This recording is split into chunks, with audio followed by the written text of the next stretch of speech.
Welcome to the Rim Break Rodeo. We hope this video helps. You'll start by confirming prerequisites and then opening the right menus.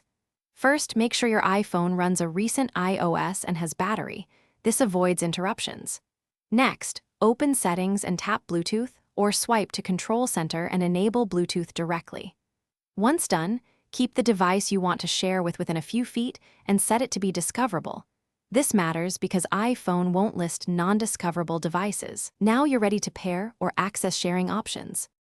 You'll now choose the sharing method: AirDrop for files, Bluetooth for accessories. Open AirDrop via Settings General or the Control Center tile. Select Contacts only to limit visibility, or Everyone if the other device is not in your contacts.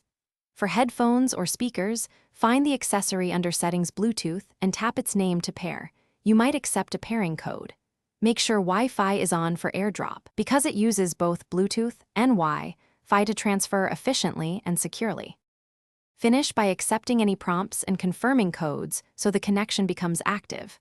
Once paired or accepted, share a small test file or play audio to verify streaming. This confirms permissions and audio routing. If things go wrong, toggle Bluetooth and Wi-Fi, disable airplane mode, or restart your iPhone to clear transient glitches.